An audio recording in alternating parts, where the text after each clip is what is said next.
When I was sort of 22, I was in Missouri with a pack of friends.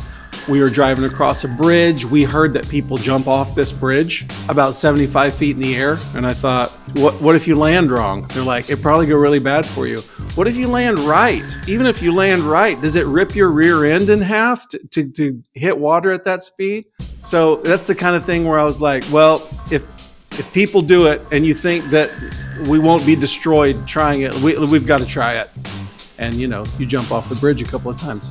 That's kind of in the heart of a young man. And did it hurt? I think it hurt. I think it hurt. And this is Abraham's Wallet. Join us weekly and create a culture in your family of multi-generational prosperity, spiritually, relationally, physically, intellectually, and financially.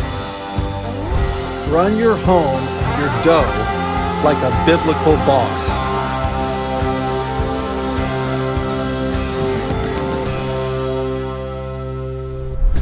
Mark, it's our first time to see each other on camera in the new year. So, how's it going for you? I feel like we can't start this episode out on this bed of lies. We were on camera together yesterday for a long time. Do you mean in a recorded fashion? Yeah. Oh, okay. I'm not going to tell you that the new year has been just a smooth and chill ride. There's been some challenges to face here in the Parrott family. You know this, but for the benefit of our listeners, we're currently going through an audit, which is a very routine part of owning a financial planning business. But it also means that people are coming to my office requesting hundreds and hundreds of documents, and it's a lot of work. So that's going on. And right before we record next week, I'm getting a camera put down my throat so they can poke around and figure out why I don't always swallow my food the right way. So I don't know. It's been there's been a few challenges, but you know what? I'm happy, and God has been kind to us, and so overall, I'm not complaining. It's just been a very busy first weeks of 2024. Okay. How about you? What's going on? I'm not trying to strut in the end zone, but from everything around me, it feels like 24 is doing great so far. We started the year on a wonderful family trip. Nick Saban is retired. Can you imagine what a great piece of news that is for every other? Jimbo is also gone. Jimbo is gone. The Aggies have a new lease on life with Mike Elko being our head coach. He's creating a staff. Here's something interesting to consider if you're creating a Division I high-ranking football team. He's going to have a special teams coach. Don't you think that makes sense? Anyhow, we haven't had one of those under Jimbo, nor did we have a strength and conditioning coach. So I'm glad to have one of those, and I feel already I've said too much. So let's move on. I spend time with our friend Joe, who builds pickleball courts. And if you want to use Joe, I would promote him here, but he does not need the promotion of Abraham's Wallet. He is already drowning in business for the coming year, and the pouring and painting season has not begun. It's freezing weather, and already he's sort of considering, expanding his business and what does he do, and how do I start coaching other would-be pickleball court builders around the country. And one of my aspirations for Abraham's Wallet in 2024, yeah. And I think we're going to do a quick review of last year, but one of my aspirations is that we would develop a hub where people can come and find like-minded businesses whenever they have a business need. And so I would imagine a guy like Joe would be on there. It's part of why I like doing my job, is because God just made me somebody who's naturally so fired up about what other families are doing that's cool and exciting and generating money for their family and all that. So I don't know. When you talk about Joe's business, it just gets me fired up, and I go, well, there's 10 other businesses that immediately pop into my mind. Well, I want to tell you about how great their year's starting out and things like that. So I know. Maybe a little teaser of what's to come. I was thinking of right before we started recording, we were talking about our friends Chris Ignizio and Jonathan Seeds. They have a video company here in Cincinnati. I'd love to promote those guys. Um, there is an embryonic version of what you're describing at AWHQ. Right. There is a little place where you can see where the people are. And we've talked before about the beauty of the Jewish idea of building one another's business and making them your primary reference. I had a guy grab me in a coffee shop this week that's a reliable listener to the podcast, and he said that that episode that we recorded like changed his way of thinking about doing business because he does a bunch of real estate stuff, and he said I have been grabbing all of the contractors that I work with, and I've got a plumber, an electrician, I've told them I no longer want any discounts from you. I don't want to be your worst customer. I want to be your best customer. So I want you to charge me full price, and what you can do for me is work for me more as a result. And I'm going to pay you well because I want you to be so excited to work with me. And he kind of told me that that was really transformative for him, That's is this neat. idea from Leviticus about building each other's business up and working in community. That's great. Here. Let's hear it for Leviticus 25. Anyhow, the other thing I was going to throw in when you ask about the new part of the year, last little tidbit here, maybe it'll lead to a future episode, is boy, did I have a wonderful season of feasting for about 6 weeks at the end of the year. And boy, do I feel fat. So I'm going to be, that's high on the radar. Today has been a high protein smoothie and a handful of nuts is all I have eaten today. And it's been very low carb around the house. So yeah, I'll that's tell you on the what, radar. if you want to lose weight quickly, um, if you develop a swallowing issue, I actually tweaked my back at the gym last week because my weight belt had gotten one notch too loose Wow. over the last few weeks, so I didn't have the normal tightness that I have when I was doing some squats, and I Wow. zinged myself. So I realized, okay, I'm not eating as much as I would like to. I'm reminded of when they used to do fishing with like the Chinese geese, and they put the ring at the bottom of their throat, and then the bird would eat a fish, and then they would just kind of lasso the bird in and just take the fish out of its mouth because it couldn't swallow the fish. That's kind of what's happening with you. Yeah, we got to figure this out. Yeah. Okay, before we get into today's topic, I thought I always think it's interesting at the end of the year to look at our top rated episodes. We are always trying, people might not know this, but we're always trying to figure out what do people like? What do they want to hear from us that's in our wheelhouse? And if people are more interested in technical stuff, we'd rather major on that and give them the good stuff that they want. And sometimes I like to talk a little bit ethereal and Bible-y ideas. And if people want that, we can pivot that way. So anyways, it's always good to kind of look at what's happening. So I know you have not seen these. So I'm going to just tell you what our top episodes of last year were. And I'm wondering even what the listener will think when I say this. People might be listening going like, yes, that, or they might be going like, what? I didn't care about that. But Okay. I was stunned to look at, all the stuff we put all this effort. We'll do research. I was looking at, we did like Q3 financial headline reviews, try to give people a deep dive on cars. We're trying to think, we're coming up with good biblical content. The number one episode from last year, my wife comes on and talks about weddings. Number one. Yeah, Thinking, there's a dirty secret that we like to ignore, which is that we've got some ladies that listen to the podcast, and so I'm not surprised that Dora Manuel was a big hit. yeah, it was like a little peek around the corner. Like that's barely in our wheelhouse. I mean, we are talking about family finances. You do spend family finance on weddings, but it's kind of like right on the edge of what's us. And then like the world kind of goes, we love that. Oh, okay. Well, that's not really what we do. Okay.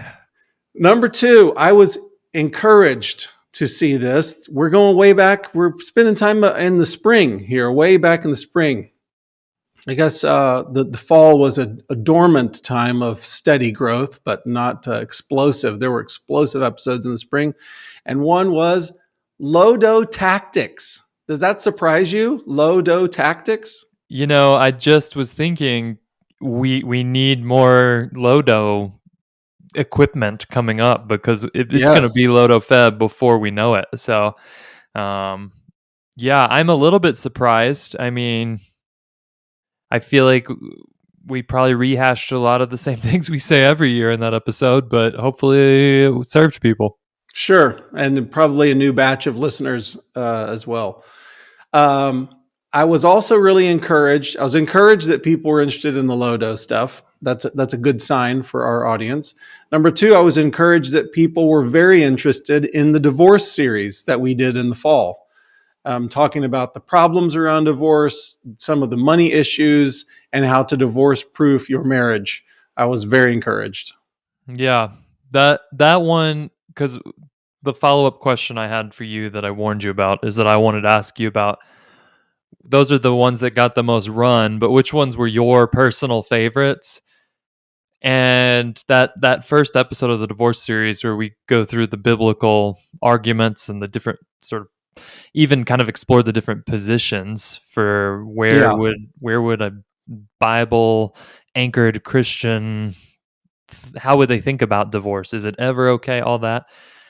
I loved that episode, even though obviously nobody loves that topic. It just felt like new things that I learned from you in that episode, and then I found myself within a week immediately needing all of that for real pastoral conversations with yeah, people. So yep. I loved that one. I'll give you a couple others that were my favorites, and then I want to know what yours were. Okay.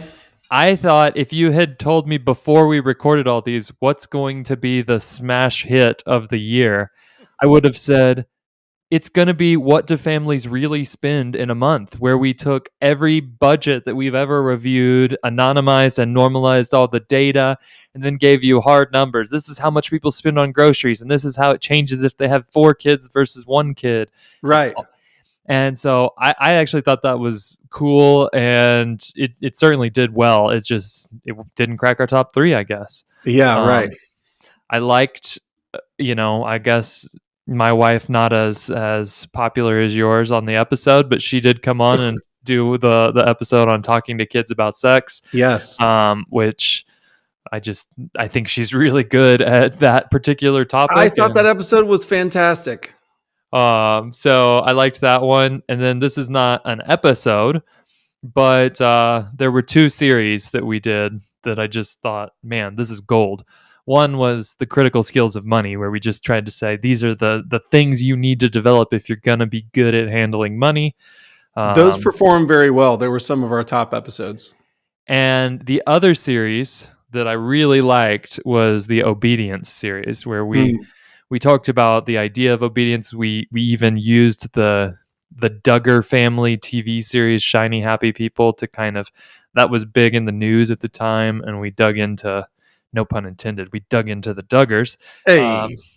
But I thought that was really good stuff, and um, I liked making those. So that's my answers. I hope I didn't steal them all because I said like 20 favorites. But what'd you like making last year? Um forgive me, audience, but I really like what we do. I'm very interested in what we do. And I like the things that we do that where we give people, here's this tool. You need this screwdriver. You might not need it today, but if you got to replace that light that's up underneath your microwave that's over the range, you're going to need this screwdriver. Here, have this screwdriver. Here's this little widget. You're going to need this gear at some point. Here it is. So I like all these little tools. So as I look at our list from the past year, I loved when you handled gambling.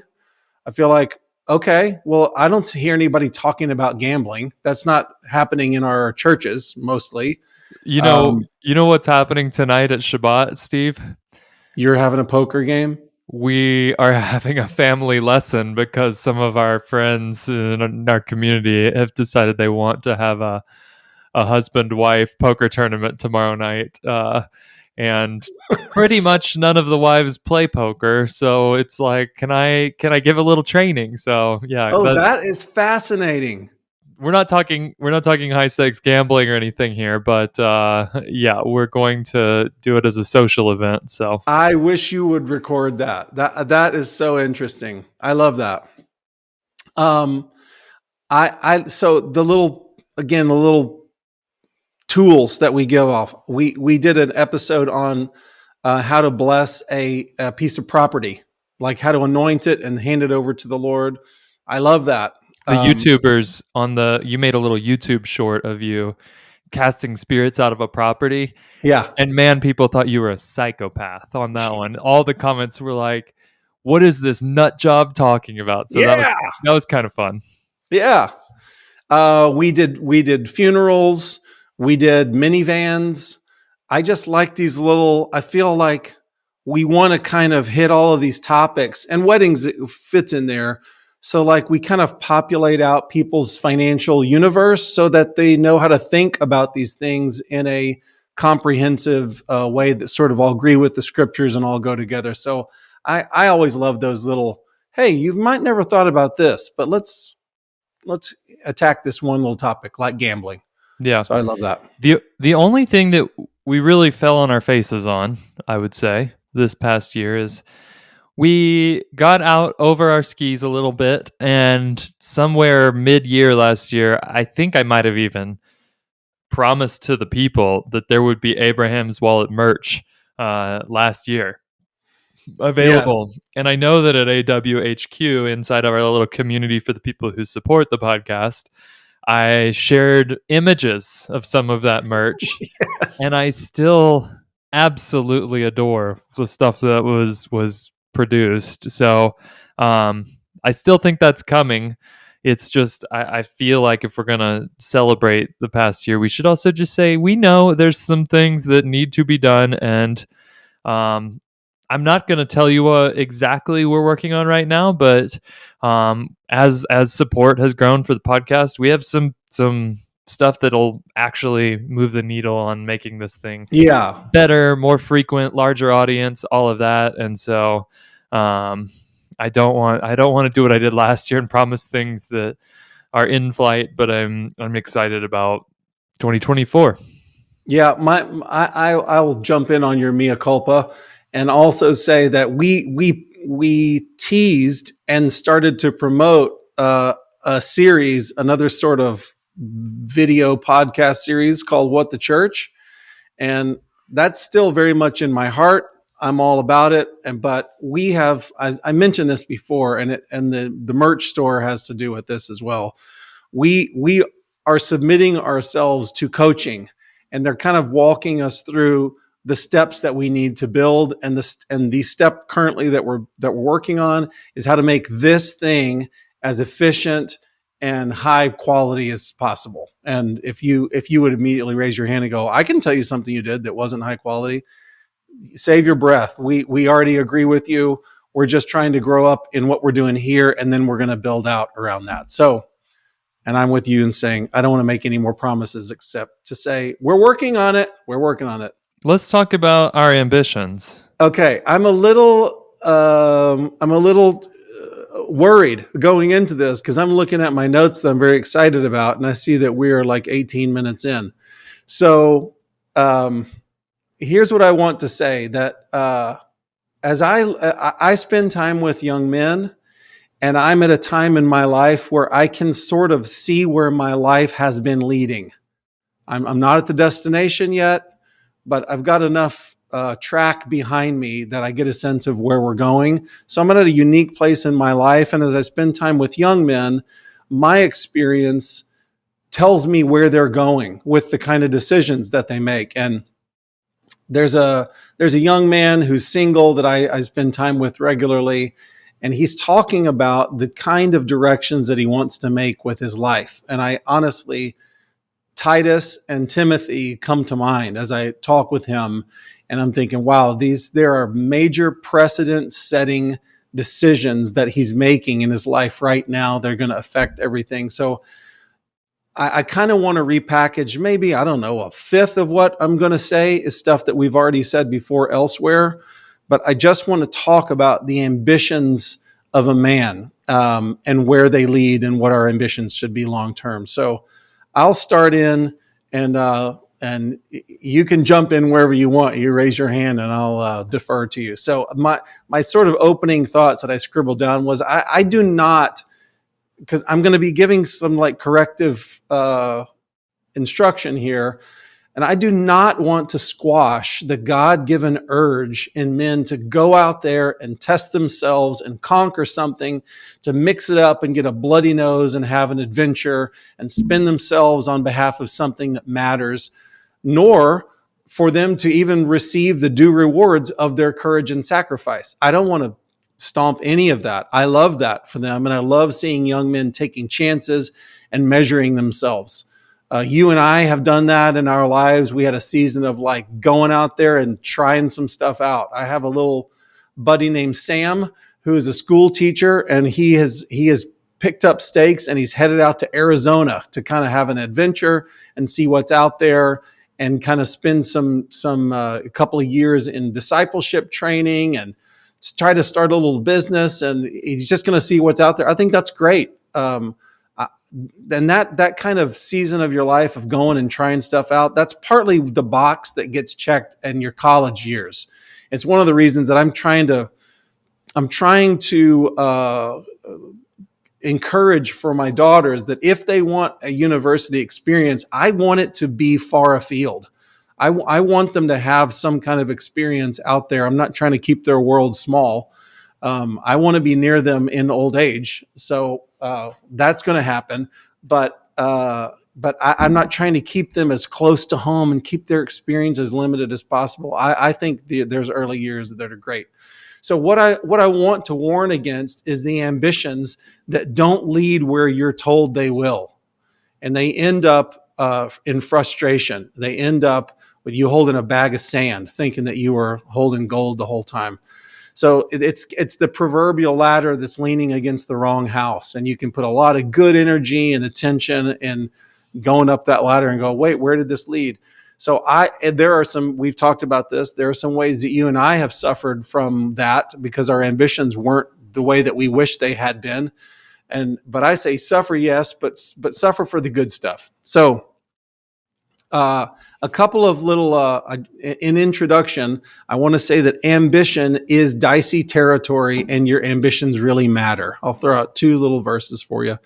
James 3:16 says, where jealousy and selfish ambition exist, there is disorder, that is unrest and rebellion. And there's every evil thing and morally degrading practice. What a warning. So we're being told that a selfish ambition is a doorway. And if you walk through the doorway of selfish ambition, that is wrong ambition, inside that room, there's every morally degrading practice and every evil thing. Everything is through that door. That tells me, oh, holy crap. I want to be so circumspect about the ambitions that I harbor. Secondly, 1 Thessalonians 4, starting in verse 9. You have been, you'll actually see where this is going. It's not just a warning. You have been personally taught by God to love one another. That is, to have an unselfish concern for others and to do things for their benefit. For indeed, you already do practice it a little toward all the believers throughout Macedonia by actively displaying your love and concern for them. But we urge you, brothers and sisters, that you excel in this matter more and more, and to, here it comes, make it your ambition to live quietly and peacefully, to mind your own affairs and work with your hands, just as we directed you, so that you will behave properly toward outsiders, exhibiting good character, personal integrity, and moral courage worthy of the respect of the outside world. and be dependent on no one and in need of nothing. That is to be self-supporting. I find that a very interesting little passage. But the thing I really want to land on is to have an ambition that you mind your own affairs and to mind them in such a way that they result in respect of the outside world and that you be rather self-sustaining. So, a couple more things. I know that you're ready to say something. I'll just throw out some things that are not our ambition just to get started. Let's just cast these to the ground real quick. A 4-hour work week, not our ambition. We're going to be people who work. We work for a living. We work with our hands. We want to be diligent. So we're not trying to get away with as little as possible. That's not in our world. I would even say, and I don't think we've ever phrased it quite this way, so I'd be interested in what you say about this, Mark. I would say that getting rich is not one of our ambitions. Now, we do say that if you live faithfully the way that God says, we believe that those things ends up in wealth. But we also have this warning in Timothy that if your aim is to get rich, you will cut corners, you'll shade people, you'll make underhanded dealings because you have this goal. I want to get rich, as opposed to, no, I want to live faithfully. And God's promises that if I do that, wealth is one of the results. Our goal isn't maximizing your impact. John the Baptist did not do this. Our goal isn't maximizing your potential. Jesus did not do this. Our ambition is not maximizing your output. Jesus did not do this. He spent much time alone with God in the middle of nowhere. What are you doing? I am following the master. I have an ambition, which we'll get to in a second. And the last thing I'll just say is we're not interested in ending up as a thought leader. And any metric based on how the public approves of you is a miss, which we'll see. It's not what we're into. So there's my little setup. We want to think rightly about ambition. What do you think? I pulled two passages that you might already have written down, but one is Philippians 2. Yeah. Do nothing. My translation says from selfishness or empty conceit. I've know many of the translations say do nothing from vain ambition. So selfish ambition or vain conceit, I think. But with humility of mind, regard one another as more important than yourselves. Do not merely look out for your own personal interests, but also the interests of others. And that I just thought, wow, how much of our ambitions, how much of my ambitions could be kind of selfish or related to self? Probably many of them. And my pro ambition passage was First Timothy 3 Hold to off on that pursue. one. Okay, I'll let you read it when it's due time, but that's where we're going to end up. great. Otherwise, I think you and I like to use Twitter, and there's a kind of a culture there. I was in the tech startup world. This culture is certainly there, which is like the hustle Yeah. culture. And are you grinding today, man? Like, did you take your cold plunge and Yeah. make 15 cold calls before you ate breakfast? Because Yeah. if not, what are you doing? Even within kind of people who I would affirm, there's a dude that I like that every morning he's like, "Did you get your Bible and barbell in before you started your day, bro?" And I'm like, well, I think what he's saying is actually not a bad rhythm of Yeah. life. But there's it's easy for kind of this idea of noble ambition to become kind of a meme, and we don't want that. So, um, what do we do about this? Because I think Yeah. you're right. Not only did God design a young man to have ambitions and to even, yeah, our friend Mark Douglas always says a truck drives straighter when it's under load. Um, like we're meant to have weight on our shoulders Yeah. of all sorts.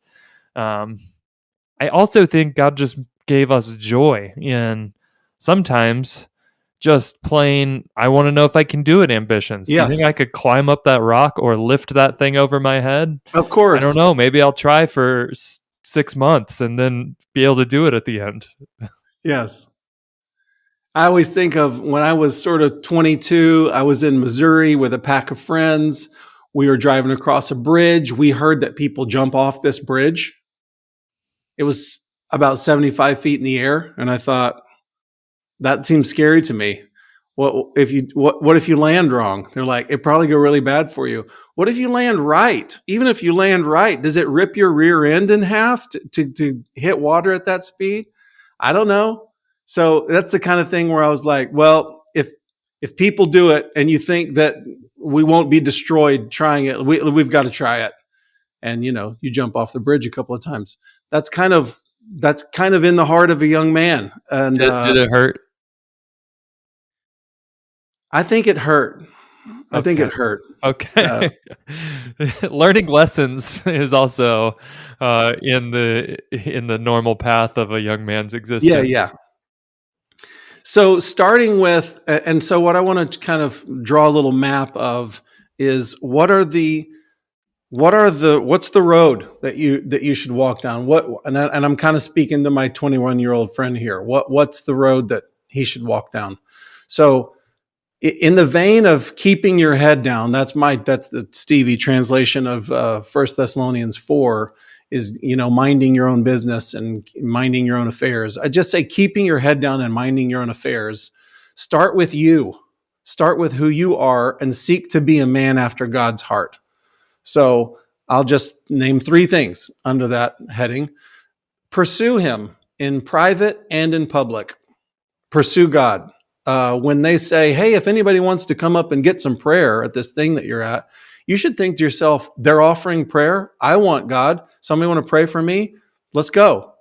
Just be somebody who pursues him in private and in public. And I say that to go like, I'm going to read my Bible in private. I also want to read my Bible around other people. There's something about pursuing God in public that he likes. Just move on for there. Number 2, I think this is a big one. This is a really big one for a young man, is to make a name for yourself. Yes, make a name for yourself, but not before men. Make a name for yourself in heaven.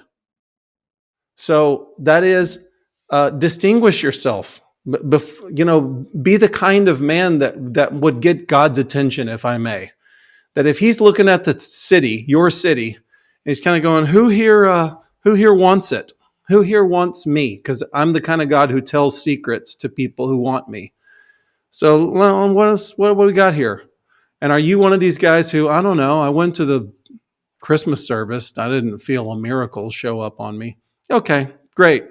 Or are you a man who you show the Lord, like you say, hey, it's on my calendar. I'm about to go spend 2 hours on a hike, and I will be talking to God through every one of my goals for the year on that hike. And I want him to know that I'm coming after him this year. I mean, that's impressive. That would distinguish a young man. So we have, this is 2 Corinthians 5:9. We have as our ambition, whether at home or absent, to be pleasing to him. That's our ambition, to please him. And the Greek word for ambition means to esteem as an honor. So like when I say it's my ambition, I think it would be an honor for me to get this thing or to do this thing. So being ambitious, I hope we've said this already, is in itself not wrong. It's what we esteem. It's what we pursue that can be a problem. So the Bible teaches that we should be ambitious, but the objective is to be approved of by Christ, not be approved of by people. And Christ taught us that to be first in the kingdom is to become a servant. But my point there is that he talked about greatness in the kingdom. He actually wants you to have the ambition and to pursue greatness in his kingdom. Not, oh, I'm so humble, I don't even really count. I don't think it matters. God would love me the most if I took the back seat everywhere I was and just sort of blended in to the wallpaper. No, I don't think that's true. I think he wants you to be a go-getter for the kingdom, and he wants you to share his ambition for you, which is greatness in his kingdom. So very simple. I know I've used this example before, but it's just a simple thing that God has dealt with me on over the years, is that if I see something in a room or walking down the sidewalk and there's trash, I think to myself, if there were slaves present, we would have slaves clean this junk up. And I think to myself, wait, there is a slave present. It's me. I'm a slave to the king who isn't running everything. I should pick this up. Why? Because I have an ambition to be great in the kingdom, not because I'm nothing, but because I'm valuable in the kingdom. So I want to be a servant. I hope that makes sense about just having an ambition for greatness in the kingdom. Paul once posed this insightful question: am I now trying to win the approval of men or of God? Am I trying to please men? And he says, if I'm trying to please men, I am not a servant of Christ. And he said later in 1 Thessalonians 2, on the contrary, we speak as men approved by God to be entrusted with the gospel. We're not trying to please men, but God, who tests every man's heart. So Paul is affirming a truth proclaimed by Jesus himself. How can you believe? This is Jesus talking. How can you believe if you accept praise from one another, other people, yet make no effort to obtain the praise that comes only from God? So that's a huge thing. It's like, let's have this ambition, but let's have ambition that counts. And it's to achieve the smile of God and his pleasure over your life, as opposed to any other man's pleasure and approval. So my last thing on this topic is pursue the kinds of things that win you esteem in heaven. Like, look for those things when you're reading the Bible. And when there's a verse that comes along that says, whoever gives to the poor lends to the Lord, and he will be rewarded for what he's done. There should be ding, ding, ding, huge red flags go up in your brain like, whoa, that's an ambition kind of a verse. If I give to the poor, it makes me notable in God's sight. That's what I want. I want to please him. He will be rewarded for what he's done. That's what I want. You read, whoever wants to be great in the kingdom will be a slave of everybody. You should put your Bible down and pray to God. Show me how to be someone's slave today so that I might be great in your kingdom. Here's some other things that God really values. Faithfulness, whether it's in your marriage, whether it's spending time with your kids, even if you don't particularly like them today, who cares? Be faithful. Be faithful to pray and read the Bible at your meals. Whatever, be faithful to show up at time on work, et cetera, et cetera. Be faithful. The Lord loves faithfulness. Prayerfulness, a secret life of generosity, encouraging other brothers in the Lord, having fellowship with people that's pure. All of these, just kind of this secret life. Again, thinking of keeping your head down and minding your own business, a secret life unto the Lord. This is, to me, the starting point of the kind of ambitions that a young man should have. Okay? To me, that's sort of baseline. I know that I might be reminding you of the series that we did on building this life, right? But the next step, and again, I'm speaking to my 21-year-old friend here. I want you to have ambitions to lead a family. That should absolutely be an ambition of yours as soon as possible. So I heard somebody this week say, get married as soon as is reasonably possible for you. That doesn't mean find some chick on the street. It means that when you turn 18, you're going, Lord, show me your spouse as soon as possible. And that might be 10 years from that moment, but start looking. The Bible says whoever finds a wife finds a good thing. So as soon as you're capable of having a wife, start asking, start looking.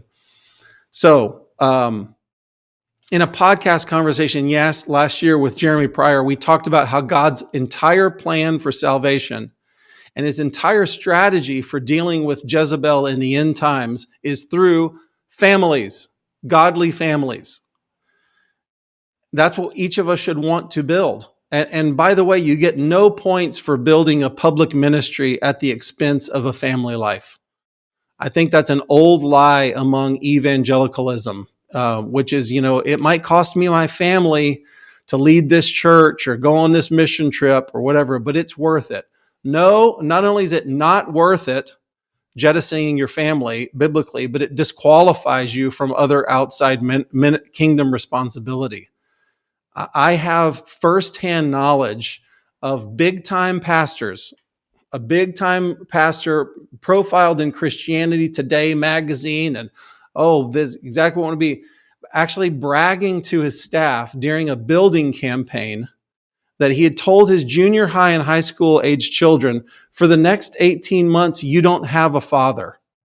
He said that as a brag to his staff to let them know this is how important this building campaign is.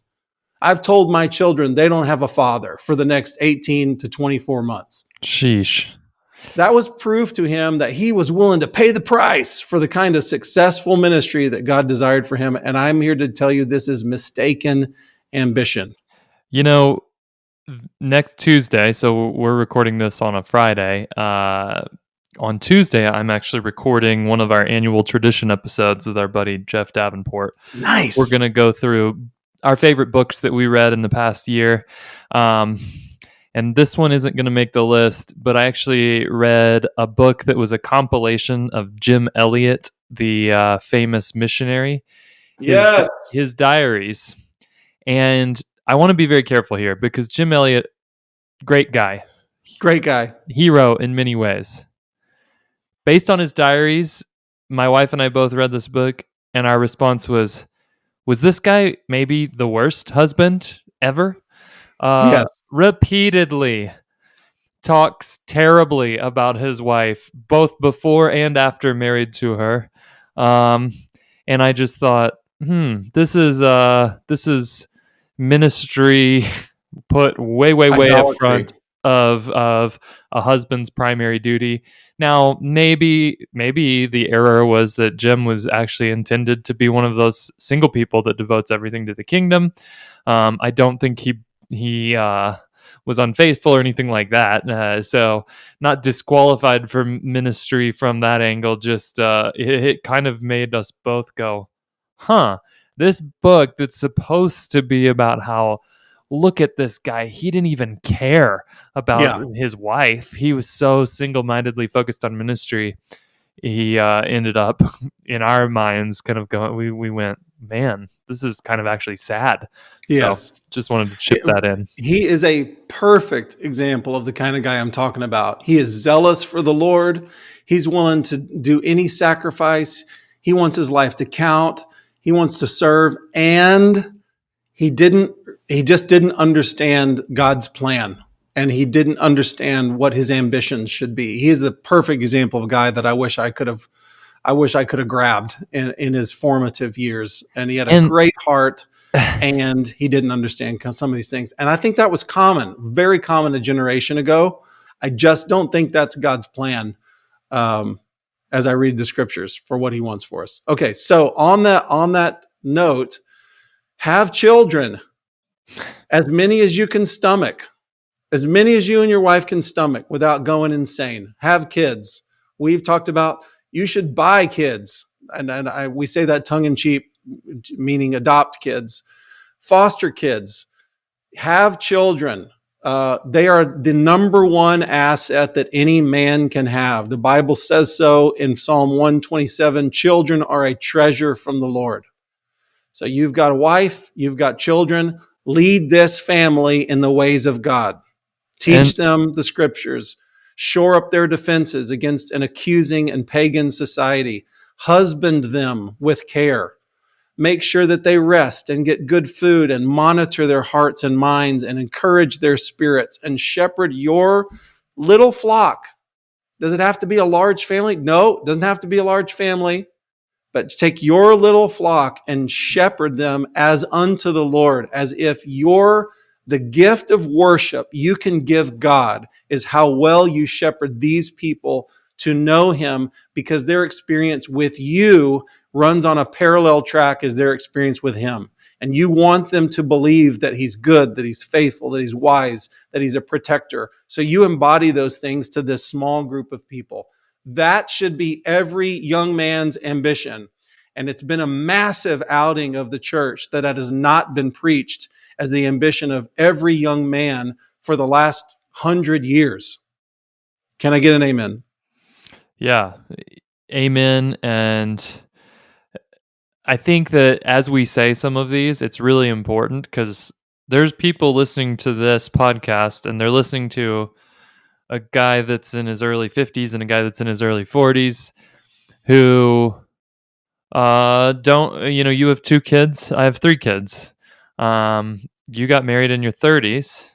I got married in my 20s, but there's definitely people listening to us who go, well, you guys you didn't necessarily take your own advice. And what I would say about some of this is it's stuff that we've learned. I tell people that are younger than Amelia and I all the time, like, man, we sat on our hands and didn't start having kids for 5 years after we got married. Yes. And it was a mistake.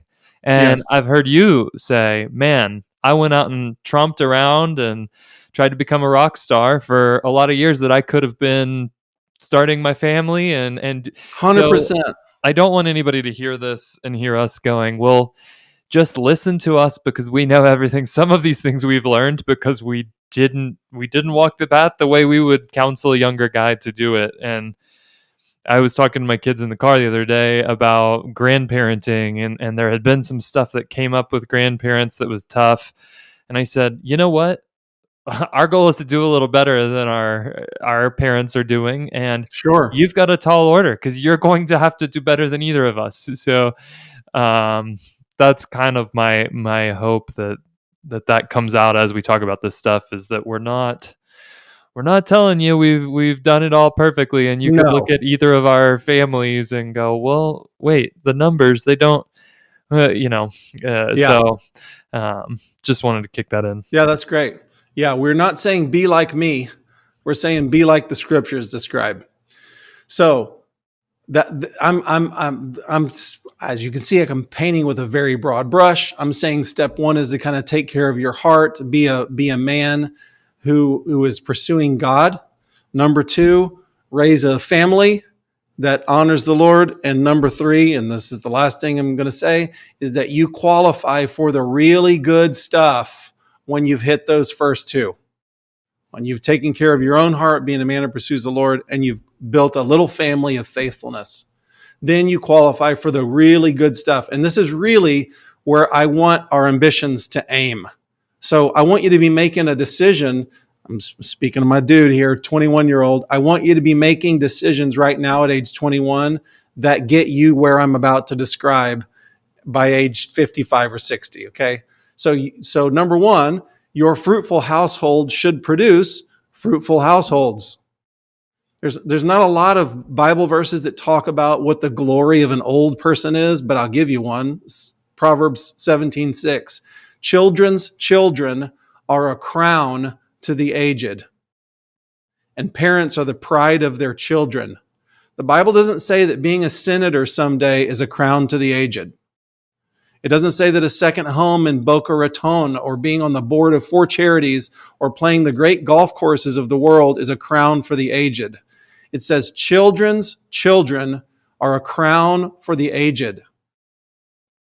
3 John 4 says, this is a really challenging verse. You might have heard this verse before. I have no greater joy than to hear that my children are walking in the truth. No greater joy. There's no greater joy. This is John, who walked with Jesus and wrote some of your Bible. I have no greater joy than hearing that my children are walking in the truth. I knew of another pastor, I'll throw another horrible story out, his daughter was wayward in her college years, and I mean wayward. And he was asked about it, and his response was, she's a smart girl, she'll be all right.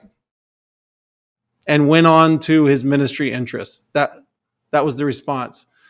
No greater joy than your children are walking in the truth. That would mean that, let's go back a step. Building a family that knows the Lord is preeminent in those middle years of your life, so that at the end of your life, your children are producing children and you get to grandfather this larger group of people. Your 5 capitals have grown over the course of your life. If you're new to the podcast, we say that life could be evaluated spiritually. That's one of your capitals, your spiritual capital, relationally, physically, intellectually, and financially. So you'll be growing those 5 arenas in your life. And by the time you are grandparent age, you will be brimming with wisdom and interpersonal skills and knowledge and experience and money that's just waiting to be deployed for the sake of others. That whole thing is something called eldering. I'm turning that into a verb. It's eldering. So, okay, Mark, this is where you throw your verse in and blow our minds. It is a trustworthy statement. If any man aspires to the office of overseer, that word is elder, it is a fine work he desires to do. An overseer, then, must be above reproach, the husband of one wife, temperate, prudent, respectable, hospitable, able to teach, not addicted to wine or pugnacious, but gentle, peaceable, free from the love of money.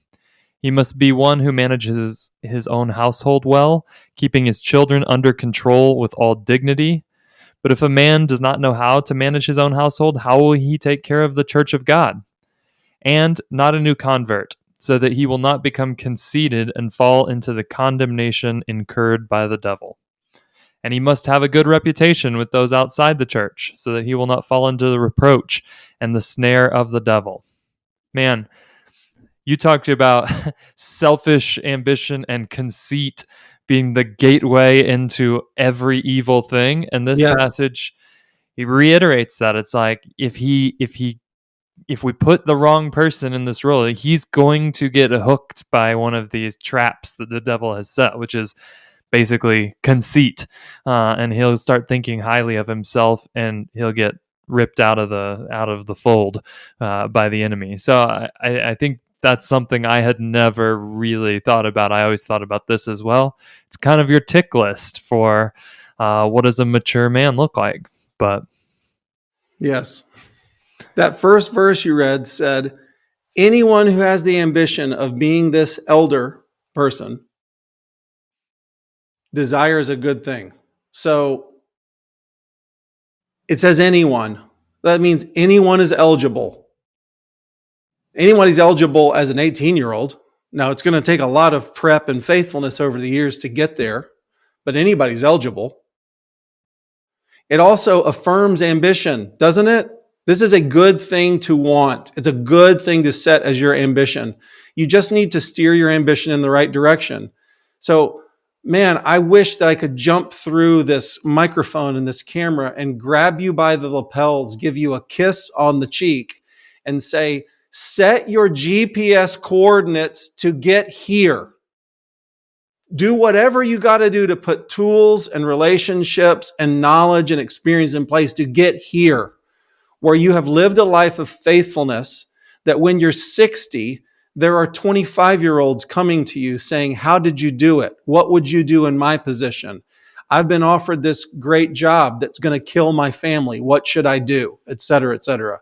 So this taking on of responsibility in addition to the family that you already lead for the strategic leadership and fathering of other families is championed by God.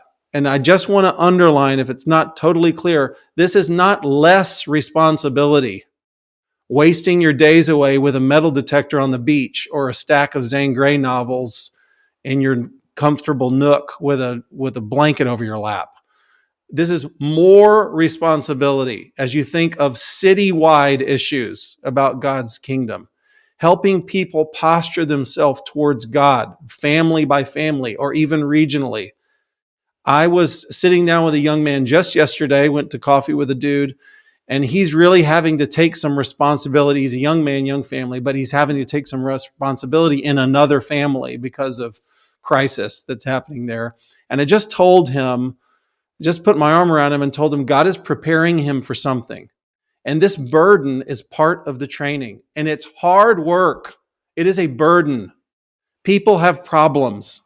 And to involve yourself into their lives is costly, but it's a great reward in the kingdom. You actually are more like God when you care for more people. How many people and problems does God care for on a daily basis?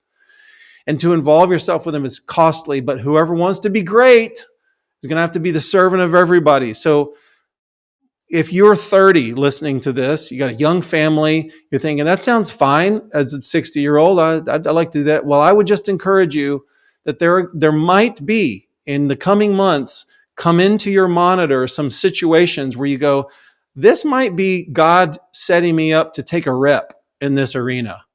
And I have to actually give some oversight, some counsel, some friendship to a family in need, to a younger guy who's coming to me with problems. And don't injure your family over it, but maybe prayerfully wade in there and say, Lord, I want to be considered for eldering someday. And if this is part of your training program, I'm all in. Because Yeah. whoever desires, has the ambition of being an elder, desires a good and noble thing. Yeah. Hallelujah. I it's interesting because I have 2 meetings on the calendar in the coming not long period with pastors in my city who are not people I would call my pastors. They're just they are professional ministry talkers Yeah. in our city in kind of prominent positions that I've got some difficult questions for, and I kind of you and I even talked about that. Hey, am I? They don't owe me an explanation for some things that they're saying or doing, um, and yet it's on my heart that there's some tragic uh, malfeasance happening in our city under these guys' watch. Mm. What do I do with that? And we kind of talked through that, and I think it's important to kind of without kicking the door down. I mean, my personality was first to be like, let's light it on fire and go like tell the world, but to actually practice humility and boldness at the same Yeah. time and be willing to kind of in love have those conversations. I think that that's exactly what you're talking about is opportunities to start to have reps in this type of work. I love how this one kind of passage on what it means to be an elder really does cover all 5 of the capitals. Yeah. And if you want to deep dive, we did in 2022, we did a series on what is eldership. I would Mm. recommend it. If you asked me what's my favorite episodes from 2022, it would be those. But it talks about, okay, I have to be the husband of one wife. Well, that has obvious implications when you hit a rough patch in your marriage. If this is, like you said, the GPS coordinates of my life, well, there's no options to just go, I guess my marriage isn't going to be a great one. Exactly right. We're just gonna stall out here, but I can keep going forward in other areas. Like I can Exactly still be a right. good dad. Uh, you know, not addicted to wine. Okay, well, that's something that maybe I let that creep in, and I think that's a catch-all for kind of any sort of addiction or pressure release valve that I have decided is socially acceptable. So I'm just going to allow it to stay in my life. Yeah. Um, Free from the love of money. I mean, a lot of people think they're free from the love of money because they don't have any. And I would say you have no idea if you're free from the love of money until you've been able to handle it well. Mm. It's one of the things that you and I caught more flack on YouTube last week from the Dave Ramsey lovers because we talked about Dave Ramsey maybe not getting it right here.